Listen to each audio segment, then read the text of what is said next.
नमस्ते to all viewers. कैसे हैं आप सब? आशा करता हूँ आप सभी स्वस्थ होंगे, सुरक्षित होंगे। And firstly guys, thank you so much for watching my video and giving your precious time to me. And once again, welcome back to my official channel Sinha Classes, in which I am trying to do my level best for all of you guys, all of you students. जैसा कि मैंने आप सबसे वादा किया था कि मैं सीबीएसई टर्म 1 का सैंपल पेपर का सॉल्यूशन आपके पास लेकर आऊँगा, और इसमें मैंने अपने 2-3 वीडियोस बनाकर अपने ऑफिशियल चैनल में पोस्ट भी कर दिए हैं। आज एक पार्ट को लेकर हम लोग यहाँ हैं। क्वेश्चन नंबर 9 के आगे हम लोग सॉल्व करेंगे आज। तो ये जो मेरा आज का वीडियो है ये स्पेशली फॉर क्लास 10 ही है, जो सीबीएसई 10 क्लास के स्टूडेंट्स हैं, बच्चे हैं जो टर्म 1 में अपीयर होने वाले हैं इस बार, उन सब के लिए है। मुझे आशा है, मुझे उम्मीद है कि कम से कम समय में मैं आप लोगों को सरल से सरल शब्दों में समझा पाऊंगा, क्वेश्चन नंबर 9 के आगे सॉल्व आपके सामने कर पाऊंगा। एक सिन्हा क्लासेस की तरफ से एक मैसेज है गाइस आप सबके लिए, जो बच्चे अभी अपकमिंग एग्जामिनेशंस में, चाहे उनका कॉम्पिटिटिव एग्जाम हो या एकेडमिक एग्जामिनेशन हो, उसमें अपीयर करने वाले हैं उनके लिए। तो देखो, जो मैंने सीखा है तो आप ये समझ सकते हो कि एनी एग्जामिनेशन जो आपकी लाइफ में आता है, कोई भी एग्जामिनेशन हो, वो फिर चाहे जिंदगी का हो या आपकी एकेडमिक सेशन का हो या कॉम्पिटिटिव सेक्टर्स का हो, तो सारे एग्जामिनेशन को आप कंसीडर करो कि वो एक बैटल ग्राउंड की तरह है। Any examination is a kind of battle ground and you have to keep some patience in the battle ground. और जब आप कहीं जाते हो ना लड़ने के लिए, जब किसी युद्ध स्थल पर जाते हो, तो आपका दिमाग स्थिर रहना, शांत रहना बहुत जरूरी है। तो मेरे ख्याल से 10वीं कक्षा के जो बच्चे हैं उनके लिए ये समय आ गया है कि वो अपने दिमाग को बिल्कुल स्थिर रखें, शांत रखें और पूरी तैयारी के साथ अपने प्रिपरेशन को फाइनल टच देते हुए एग्जाम में अपीयर करें। मुझे आशा है, मुझे उम्मीद है और कामना करता हूं मैं ईश्वर से कि आप सभी सफल हों। तो आइए गाइस, बिना समय गवाए स्टार्ट करते हैं। तो जो क्वेश्चन नंबर 9 है आपका, समझने की कोशिश करना। The lines x is equals to a and y is equals to b are, option A is intersecting, option B is parallel, option C is overlapping and option D not। यहाँ मैंने not लिख रखा है, इसका एक full form बनेगा none of these, इनमें से कोई नहीं। सबसे पहले कोशिश करता हूँ मैं आपको बताने की, समझाने की। तो ये क्वेश्चन आप देखोगे तो ये आपको मिलेगा pair of linear equation chapter में, आपके बुक में pair of linear equation. Okay guys, अब देखो, जिन बच्चों ने पढ़ाई की होगी, रिवीजन करा होगा, ज्यादा पटाखे नहीं छोड़े होंगे इस दीपावली दशहरा के बीच, तो उनको ये ध्यान होगा कि जब आप pair of linear equation solve करते हो तो दो टेक्निक्स लगाते हो सॉल्व करने की। एक अलजेब्रिक मेथड लगाते हो और एक ग्राफिकल रिप्रेजेंटेशन मेथड लगाते हो। ये क्वेश्चन ग्राफिकल रिप्रेजेंटेशन मेथड से है, क्योंकि जब आप लाइंस बनाते हो, रिप्रेजेंट करते हो वहां, तो 3 केसेस आते हैं आपके सामने। पहला, या तो वो इंटरसेक्टिंग होंगी, या वो पैरेलल होंगी, या फिर वो ओवरलैपिंग होंगी। ठीक है, तो चलो ये एक मैं आपको समझने के लिए एक रफ फिगर बना रहा हूं यहाँ। It's a rough figure only. It is y axis and it is x axis. अब जरा समझने की कोशिश करना। It is given that x is equal to a, it means x axis पर कहीं a है। ठीक है, आप समझने की कोशिश करना। सपोज करो कि ये एक पॉइंट है, ठीक है, तो जब x is equal to a दिया हुआ है, इसका मतलब साफ है a is parallel to y axis। ठीक है, ये ध्यान रखना है, ये समझना है कि जैसे ही x is equal to a दिया है तो वो a is parallel to y axis हमेशा। क्योंकि सपोज कर लो कि ये है, ये लाइन है, आप ये लाइन खींचे, ठीक है, ये मान के चलो आप, और y is equal to b which is parallel to x axis। ऐसा क्यों? तो जब मैं इंट्रो सीरीज लेकर आऊंगा तो मैं कोशिश करूंगा कि मैं इन चीजों को ज्यादा से ज्यादा कम से कम समय में और अधिक से अधिक आपको समझा सकूं कि जब भी हम लोग x is equal to a लिखते हैं सपोज, या x is equal to 7 लिखते हैं, 4 लिखते हैं, तो ग्राफिकल रिप्रेजेंटेशन में उसका साफ मीनिंग हो जाता है। क्योंकि आप वहीं से लाइन खींचते हो, यहाँ से लाइन खींचते हो, ऐसे खींचने का तो कोई मतलब ही नहीं बनेगा, आप ऐसे खींचोगे। तो इसका साफ मीनिंग होता है कि जैसे ही आप एक्स एक्सिस पर कोई पॉइंट डालकर और कोऑर्डिनेट डालकर एक्स के कोऑर्डिनेट डालकर खींचते हो, जिसको आप एब्सेसा कहते हो, तो वो y के पैरेलल हो जाता है। क्लियर है? और y एक्सिस पर जब आप कोई डॉट लेते हो, मान लो सपोज करो ये मैं ले रहा हूं यहां, और जैसे ही इसको खींचते हो, इस लाइन ड्रॉ करते हो, तो वो x के पैरेलल हो जाता है। क्लियर? तो इसका मतलब साफ है कि x is equals to a which is parallel to y axis and y is equals to b which is parallel to x axis। अब जरा समझना कि एक y एक्सिस के पैरेलल है, ये y एक्सिस के पैरेलल है, और एक x एक्सिस के पैरेलल है, समझ लो ये। तो ये पक्का है कि ये कहीं ना कहीं आपस में टकराएंगे, क्योंकि ये एक दूसरे के ऑपोजिट है। The one line is horizontal and the one is vertical. तो इसका मतलब पक्का है कि ये कहीं ना कहीं एक दूसरे को काटेंगे और इंटरसेक्ट करेंगे। तो इसका साफ मीनिंग ये निकला कि the lines x is equals to a and y is equals to b are intersecting। Okay guys, तो हमारा सही आंसर ए है, इंटरसेक्टिंग। ठीक है, अगले क्वेश्चन की तरफ चलते हैं।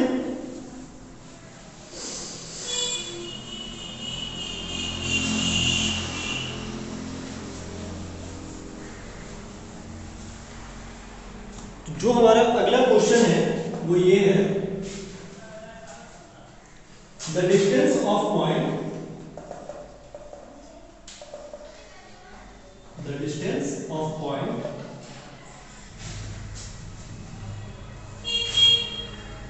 a minus 5 6 from the origin, from the origin is, ऐसा है। ठीक है, ऑप्शन ए 11 यूनिट्स, ये मैं यू लिख के छोड़ दे रहा हूं। Option B 61 units, option C under root 11 units, and option D under root 61 units। Okay guys, first I want to say you that this question is belongs to coordinate geometry of your book। ये आपके book के coordinate geometry chapter में आपको मिलेगा, जहां आप distance निकालते हो दो कोऑर्डिनेट्स के बीच का। तो अगेन एक क्वेश्चन पेपर पर आप ऐसे बना सकते हो, it's a rough figure. Again I am saying that it is a rough figure and suppose कर लो कि ये तो ओरिजिन है ही 0 0, ओरिजिन के जो कोऑर्डिनेट्स होते हैं वो 0 0 होते हैं, क्योंकि यहाँ पर x भी 0 हो जाता है और y भी 0 ही है। ठीक है, तो जो डिस्टेंस ऑफ पॉइंट a 5 -5 6, देखो ये फर्स्ट क्वाड्रेंट है, ये फर्स्ट है, ये सेकंड है, ये थर्ड है, ये फोर्थ है। ठीक है, तो a -5 और 6, तो -5 यहाँ इधर कहीं आएगा, इस क्वाड्रेंट में आएगा, और 6 यहाँ कहीं आएगा, इसी क्वाड्रेंट में। तो हम ये सपोज करके चलते हैं, जरा ध्यान से समझना, ये रफ फिगर है, हम ये सपोज करके चलते हैं कि ये -5 और 6 है और ये ओरिजिन है। तो हमें निकालना ये डिस्टेंस है, समझ लो बात, ये a है, ये o है, AO हमें निकालना है। तो हाउ टू फाइंड AO कैसे निकालेंगे? तो हम लोग इसके लिए मैथमेटिक्स में एक फॉर्मूला यूज करते हैं, यूजिंग डिस्टेंस फॉर्मूला।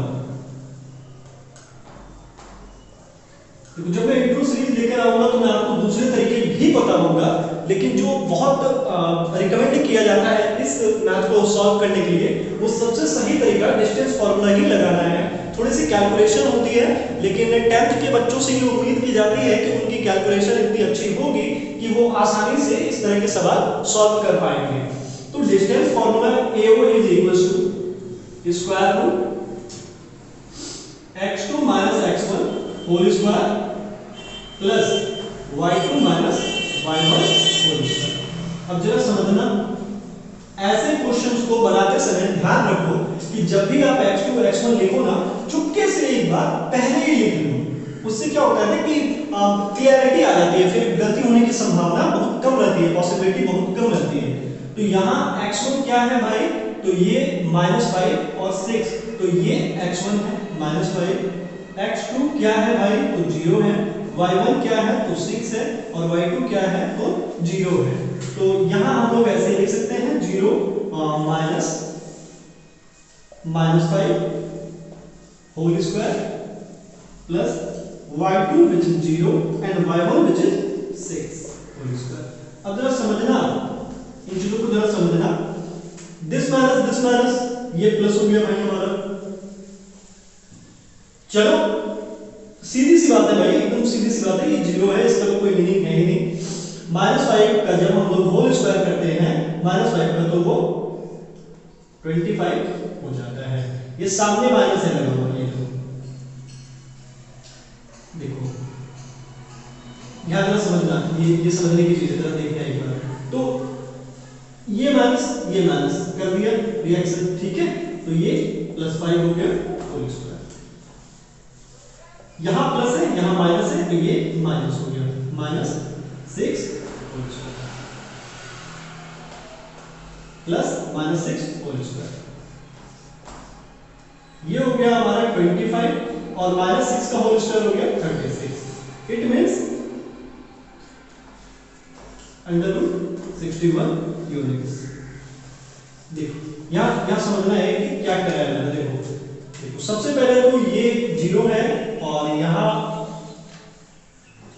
ये जीरो है, यहां माइनस है, यहां माइनस है, तो मैंने इन दोनों को रिएक्शन करवा दिया, तो ये 0 + 5 हो गया। जीरो लिखने का कोई औचित्य बनता नहीं है, मैंने बस तुम्हें समझाने के लिए यहां प्लस लिख दिया है। फिर प्लस 0 - 6, तो 0 - 6 का कोई मीनिंग ही नहीं हुआ, तो मैंने सिर्फ -6 कर दिया है। तो जब आप -6 को -6 से मल्टीप्लाई करते हो तो रिजल्ट +36 आ जाता है। तो ये मैंने डिस्टेंस फार्मूला से निकाल दिया है। और आई प्रॉमिस कि जब मैं इंट्रो सीरीज लेकर आऊंगा, मैं कोशिश करूंगा कि आपको और भी तरीकों से डिस्टेंस निकालना बता सकूं, जिनमें से आप कुछ बच्चों ने पढ़ा भी होगा पाइथागोरियन थ्योरम यूज करके। बहरहाल आगे बढ़ते हैं अगले क्वेश्चन की तरफ। जो अगला क्वेश्चन है हमारा question number 11। This question is belong to chapter 1 which is Euclid division lemma और रियल नंबर, ऐसा कुछ नाम है उसका, उस चैप्टर का, पहले चैप्टर का, है ना। तो बहुत सारे बच्चे सोच रहे हो उससे कौन सा क्वेश्चन बन जाएगा, तो नहीं भाई, उससे भी क्वेश्चन बनता है, ठीक है, और अच्छे खासे बन जाते हैं क्वेश्चन। जब बनाने होते हैं ना बोर्ड को, तो वो बना लेते हैं। If a square is equal to 23/25 then is, मजेदार है ये, ए कैसा होगा? Option A rational.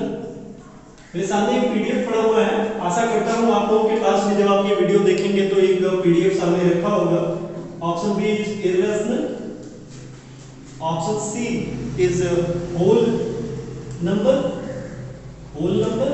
Option D integer. देखो जो बच्चे 10th क्लास की पढ़ाई कर रहे हैं और उन्होंने चैप्टर 1 कंप्लीट किया है, तो उन्होंने देखा होगा कि चैप्टर 1 का जो मुख्य फोकस है ना, मेन फोकस है ना, वो रैशनल और इररेशनल पर है। किसी नंबर की इररेशनैलिटी एंड रैशनल नंबर होने पर ज्यादा फोकस है।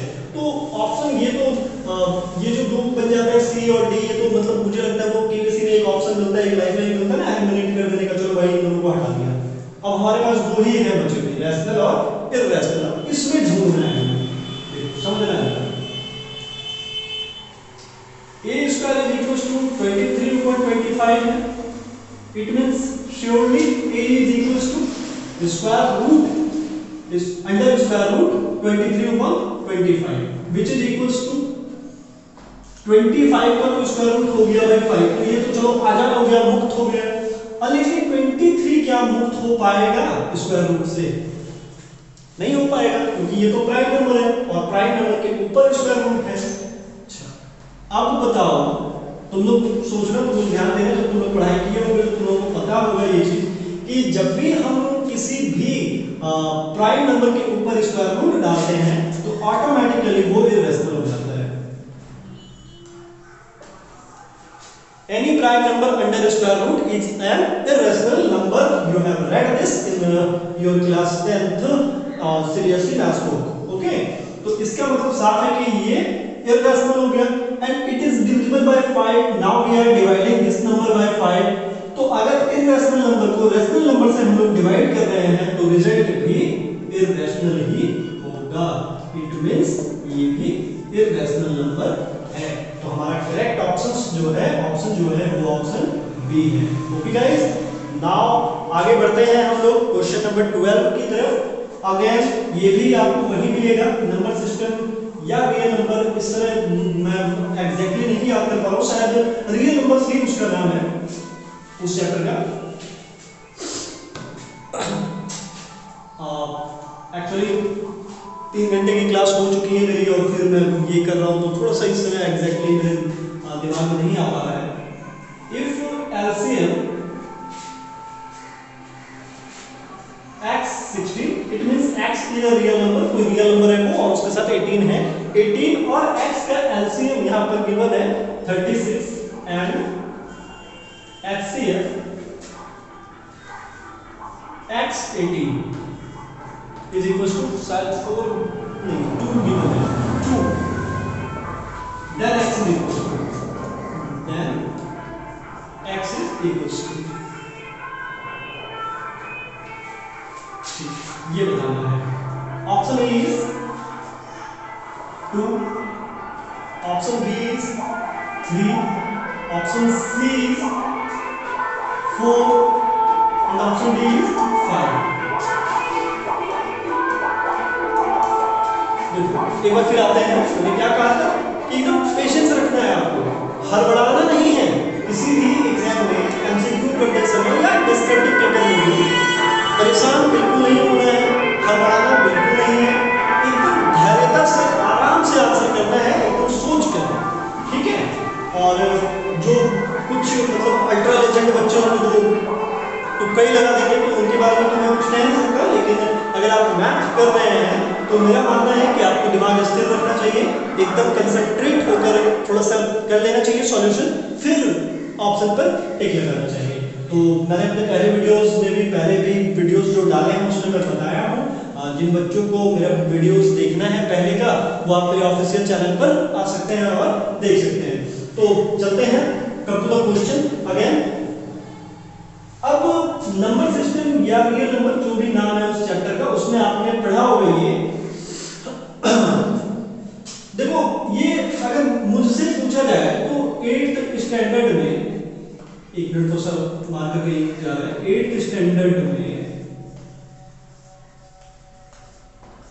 मेरे नाना जी मुझे पढ़ाया करते थे तो वो अक्सर मुझे बताते थे कि if two number is given, if the two number is given and their LCM and HCF or GCF greatest common factor are given, then एक पेज बनता है, वो पेज है first number into second number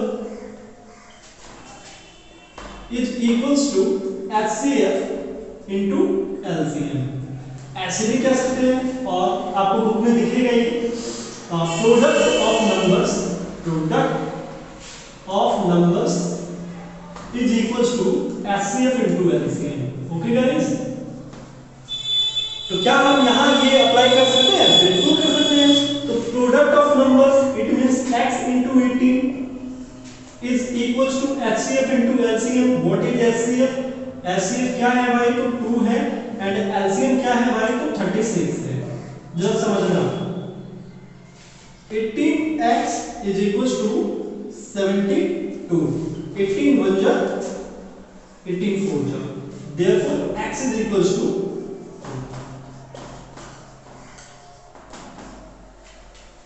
ठीक है। देखो ये ठीक है, कुछ बच्चे ऐसे ही करते हैं, therefore x is equals to 72 ऊपर 18। हालांकि इतना मायने नहीं रखता, बात एक ही है, न्यूमरेटर है, ठीक है। तो ये 4 हमारा फेवरेबल आंसर है, यही एग्जैक्ट आंसर है, क्योंकि जब आप 4 और 18 लोगे तो LCM 16 36 आ जाएगा और 4 18 लोगे तो HCF 2 आ जाएगा। तो HCF और LCM कैसे समझते हैं भाई? तो एक यहाँ पर एक क्विक हिंट देना चाहूंगा मैं आपको, if two numbers are given then the highest common factor between them, among them, जो उनके बीच का सबसे बड़ा common factor होगा, that is the GCF और HCF of the given numbers, and the lowest common multiple of the given numbers is called LCM। जो lowest multiple होगा ना, common multiple उन दोनों के बीच में, वही उनका LCM होगा, और जो highest common factor होगा वही उसका HCF होगा। तो 10th क्लास के बुक में चैप्टर 1 में आपको ये दिखेगा, बहुत सारे तरीकों से भी बताया हुआ है। तो जब मैं इंट्रो सीरीज लेकर आऊंगा तो मुझे पूरा मैं विश्वास दिलाता हूँ कि मैं ज़्यादा से ज़्यादा कोशिश करूँगा कि कम से कम समय में आप लोगों के लिए बेहतर जानकारी के साथ मैथमेटिक्स की वीडियोस ला पाऊं। ओके गाइस, तो अब चलते हैं क्वेश्चन नंबर 13 की तरफ। शायद ये लास्ट क्वेश्चन होगा आज के लिए, अभी के लिए।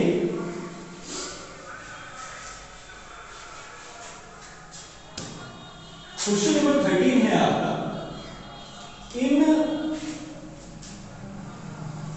Triangle ABC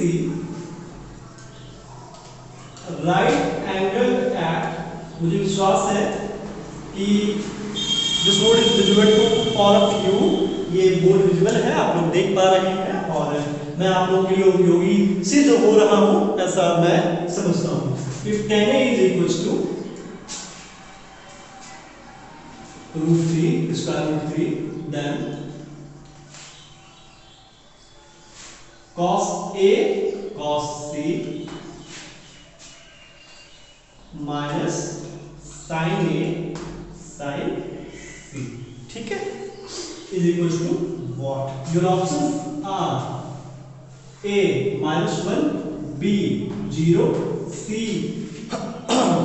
1 and D √3/2। सबसे पहले एक बार ये चेक कर लेते हैं इस क्वेश्चन को। In triangle ABC right angle at B, if tan A is equals to √3, then cos A into cos C minus sin A into sin C is equals to what? ठीक है, तो अब जरा समझना, इसे समझने की बात यहाँ ये है, सबसे पहले तो बता दूं ये क्वेश्चन इंट्रोडक्शन टू ट्रिग्नोमेट्री से है। इंट्रोडक्शन टू ट्रिग्नोमेट्री,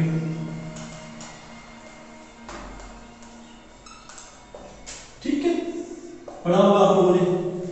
साइड्स का रेशियो, किसी राइट एंगल ट्रायंगल के साइड्स के रेशियो को ही ट्रिग्नोमेट्रिक रेशियोज कहा जाता है, जैसे कि cos, sin, ये सारे ट्रिग्नोमेट्रिक रेशियोज हैं। तो सबसे पहले हम लोग क्वेश्चन के अकॉर्डिंग सॉल्व करने की कोशिश करते हैं। एक डायग्राम, एक फिगर बनाते हैं। In triangle ABC right angle at B, तो ये लो एक राइट एंगल बना दिया, तो B पर राइट एंगल है ABC,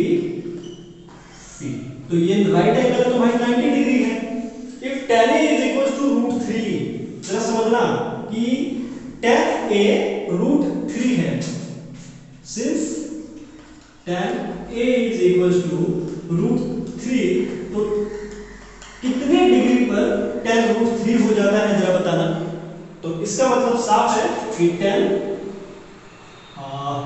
देखो फिर कोई बात आई है टेबल वाली, वो एक टेबल दी हुई है ना आरडी शर्मा की बुक में, सारे उसने के बने, तो वो जो trigonometric ratios at complementary angles, तो वो ध्यान में रखना बहुत जरूरी होता है। इसके लिए एक उपाय है कि आप ज़्यादा से ज़्यादा प्रैक्टिस करो। आप जितनी ज़्यादा प्रैक्टिस करोगे, जितनी डेप्थ होगी आपकी प्रैक्टिस में, जितनी गहराई होगी, आप उतनी जल्दी उसे सीख पाएंगे। तो tan कौन से डिग्री पर √3 मिलेगा हमें tan का, तो वो हम देखेंगे कि tan 60 degree is equals to √3, it means A is equals to 60 degree. अब जरा समझना कि ये A 60 डिग्री है, ये 90 डिग्री है, तो ये बता दो भाई, अल्ट्रा लेजेंड्स तो सोच चुके होंगे अब तक कि ये भाई 50 डिग्री है ना, according to angle sum property of a triangle. तो ये अब हमें समझ आ रहा है कि A 60 डिग्री है, B 90 है और C 30 है। अब क्वेश्चन के जो गिवन फंक्शन है हमारे यहाँ, ट्रिग्नोमेट्रिक फंक्शन है, उस पर चलते हैं हम लोग, जो एक्सप्रेशन गिवन है उस पर चलते हैं हम लोग।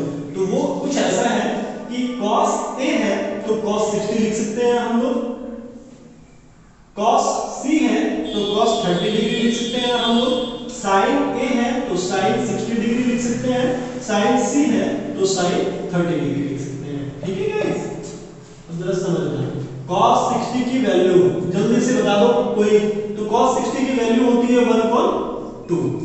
ठीक है, जरा एक बार मैच करो, cos A cos C cos A cos C minus sin A sin C, क्योंकि होता क्या है कि अक्सर गलतियां हो जाती हैं इस तरह के क्वेश्चंस में। अगर एक की जगह B लिख दिया ना किसी स्टूडेंट ने, तो पूरी संभावना है कि वो गलत हो सकता है ना। ठीक है, क्योंकि B और C, cos B और cos C, ठीक है, cos A ये डिफरेंस वैल्यू देखो 60 90 30, तो एक जगह जरा सा B लिख दिया आपने तो वो गलत हो जाएगा, इसलिए। तो अब जरा समझना, cos 60 की वैल्यू होती है 1/2, cos 30 की वैल्यू होती है √3/2। ठीक है, सिमिलरली sin 60 की वैल्यू आप देखने जाओगे तो sin 60 की वैल्यू आपको मिलेगी √3/2 एंड cos 30 की वैल्यू देखने जाओगे तो आपको मिलेगी 1/2। ठीक है गाइस, अब जरा समझना। तो इतने में से इसके प्रोडक्ट को घटाना है। तो हम यहां देख पा रहे हैं √3/4 माइनस √3/4। अरे ये तो 0 हो गया। क्या हमारे ऑप्शन में 0 है? B, this is the correct answer. तो देखो, मेरे समझाने का या बताने का बस उद्देश्य सिर्फ इतना है बच्चों कि मैं आपको तैयार कर सकूं कि टर्म 1 के लिए आप एक तैयार हो पाओ कि इस तरह के क्वेश्चंस आपको मिल सकते हैं क्वेश्चन एग्जामिनेशन हॉल में, और आपको परेशान नहीं होना है। मोटी चीजों का ध्यान रखना है, जैसे कि आप जब सॉल्व करो तो आप cos A cos C इन सब चीजों का ध्यान रखो, क्योंकि ये जरा सा इधर उधर हो जाए तो फिर चांसेस नहीं है कि आप सही बना पाओगे। उसके बाद वैल्यूज का ध्यान रखो। आप वैल्यूज के बाद जो आप पुट करते हो, जैसे cos 60 degree is equal to what, तो इसके ध्यान रखा करो आप। ये ऐसा नहीं cos 60 डिग्री आपने √3/2 पुट कर दिया तो वो फिर कभी सही नहीं होगा। इन चीजों का ध्यान रखो, है ना। एकदम शांत दिमाग से कोशिश करो कि आप पूरे कंसंट्रेशन के साथ और एकदम शांत दिमाग के साथ टर्म 1 का एग्जाम दो। मेरी कामना है कि आप सब बहुत अच्छा रिजल्ट करेंगे। तो गाइस, एक बार फिर विदाई लेना चाहूंगा आप लोगों से। जल्दी मिलूंगा मैं अपने अगले सेगमेंट में, इसी वीडियोस के अगले पार्ट में, जहां मैं क्वेश्चन नंबर 14 से स्टार्ट करूंगा। जो एक मैसेज है मेरा सभी स्टूडेंट्स के लिए, जो मेरे ऑफिशियल चैनल पर व्यूअर्स हैं उन सब के लिए, कि एक कंटेंट तैयार है, वो मैंने तैयार कर रखा है और बहुत जल्द मैं उस पर मेरा एक पहला जो वीडियो लेक्चर था वो आ चुका है, दूसरा वीडियो लेक्चर आने ही वाला है। और मैं पूरा विश्वास दिलाता हूं आपको कि कहीं ना कहीं वो आप सभी स्टूडेंट्स के लिए लाभदायक सिद्ध होगा। उम्मीद करता हूं आप सभी स्वस्थ रहेंगे, सुरक्षित रहेंगे और फाइनल टच देंगे अपनी तैयारियों को और बहुत अच्छा रिजल्ट करेंगे। जय हिंद।